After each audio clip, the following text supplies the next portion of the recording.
Hello friends, welcome to info T V Kannada. ಇವತ್ತಿನ ವಿಡಿಯೋದಲ್ಲಿ ನಿಮ್ಮಲ್ಲೇನಾದರೂ Kotak ಮಹೀಂದ್ರದಲ್ಲಿ account ಏನಾದರೂ ಇದ್ದರೆ ಈ ಒಂದು ಸುದ್ದಿನ ನೀವು ತಿಳ್ಕೊಳ್ಳೇಬೇಕು. ಏನದು ವಿಷಯ ಅಂತ ನಾನು ತಿಳಿಸ್ತೀನಿ. ಈ ವಿಡಿಯೋನ ಕಂಪ್ಲೀಟಾಗಿ ನೋಡಿದ್ರೆ ನಿಮಗೆ ಈ ಮಾಹಿತಿ ಸಿಗುತ್ತೆ. ಎಲ್ಲೂ ಕೂಡ ಸ್ಕಿಪ್ ಮಾಡ್ದಿರ ನೋಡಿ. ಮತ್ತು ಫಸ್ಟ್ ಟೈಮ್ ನೀವು ನಮ್ಮ ಚಾನಲನ್ನು ನೋಡ್ತಾ ಇದ್ದರೆ ಪ್ಲೀಸ್ ಸಬ್ಸ್ಕ್ರೈಬ್ ಮಾಡಿಕೊಂಡು ನೋಡಿ ಅಂತ ಕೇಳ್ಕೊತೀನಿ.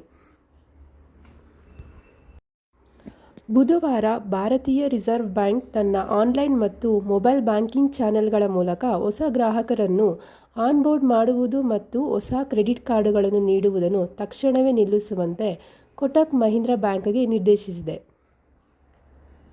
ಕೊಟಕ್ ಮಹೀಂದ್ರ ಬ್ಯಾಂಕ್ ವಿರುದ್ಧ RBI ಏಕೆ ಕ್ರಮವನ್ನು ಕೈಗೊಂಡಿತು ಎಂದರೆ 2022 ಮತ್ತು 2023ರ IT ಚೆಕ್ಗಳ ಮೇಲಿನ ಕಳವಳದಿಂದಾಗಿ RBI ಬ್ಯಾಂಕಿಂಗ್ ನಿಯಂತ್ರಣ ಕಾಯ್ದೆ 1949ರ ಸೆಕ್ಷನ್ 35A ಅಡಿಯಲ್ಲಿ ಈ ಒಂದು ಕ್ರಮವನ್ನು ಕೈಗೊಂಡಿದೆ.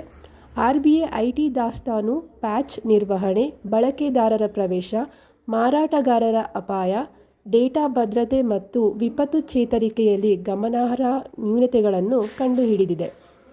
IT ದಾಸ್ತಾನು ನಿರ್ವಹಣೆ, ಪ್ಯಾಚ್ ಮತ್ತು ಬದಲಾವಣೆ ನಿರ್ವಹಣೆ, ಬಳಕೆದಾರ ಪ್ರವೇಶ ನಿರ್ವಹಣೆ, ಮಾರಾಟಗಾರರ ಅಪಾಯ ನಿರ್ವಹಣೆ, ಡೇಟಾ ಭದ್ರತೆ ಮತ್ತು ಡೇಟಾ ಸೋರಿಕೆ ತಡೆಗಟ್ಟುವ ತಂತ್ರಗಳು, ವ್ಯವಹಾರ ನಿರಂತರತೆ ಮತ್ತು ವಿಪತ್ತು ಚೇತರಿಕೆಯ ಕಠಿಣತೆ ಮತ್ತು ಅಭ್ಯಾಸಗಳಲ್ಲಿ ಗಂಭೀರ ಕೊರತೆಗಳು ಮತ್ತು ಅನುಸರಣೆಗಳಿಲ್ಲ ಎಂದು RBI ಹೇಳಿದೆ. RBI ಕೊಟಕ್ ಮಹೀಂದ್ರ ಬ್ಯಾಂಕ್ ಹೊಸ ಗ್ರಾಹಕರನ್ನು ಆನ್ಬೋರ್ಡ್ ಮಾಡುವುದನ್ನು ಮತ್ತು ಅದರ ಆನ್ಲೈನ್ ಮತ್ತು ಮೊಬೈಲ್ ಬ್ಯಾಂಕಿಂಗ್ ಚಾನೆಲ್ಗಳ ಮೂಲಕ ಹೊಸ ಕ್ರೆಡಿಟ್ ಕಾರ್ಡುಗಳನ್ನು ನೀಡುವುದನ್ನು ಸಹ ನಿರ್ಬಂಧಿಸಿದೆ. ಅದ್ಯಾವುದಕ್ಕೂ ಬ್ಯಾಂಕ್ ತನ್ನ ಅಸ್ತಿತ್ವದಲ್ಲಿರುವ ಗ್ರಾಹಕರಿಗೆ ಕ್ರೆಡಿಟ್ ಕಾರ್ಡುಗಳೊಂದಿಗೆ ಸೇವೆಯನ್ನು ಮುಂದುವರಿಸುತ್ತಿದೆ. ಮತ್ತೊಂದೆಡೆ ಕೇಂದ್ರ ಬ್ಯಾಂಕ್ ಸಮಗ್ರ ಬಾಹ್ಯ ಆಡಿಟ್ ಮತ್ತು ಕೊರತೆಗಳ ಪರಿಹಾರದ ನಂತರ ವ್ಯಾಪಾರ ನಿರ್ಬಂಧಗಳನ್ನು ಪರಿಶೀಲಿಸುತ್ತದೆ.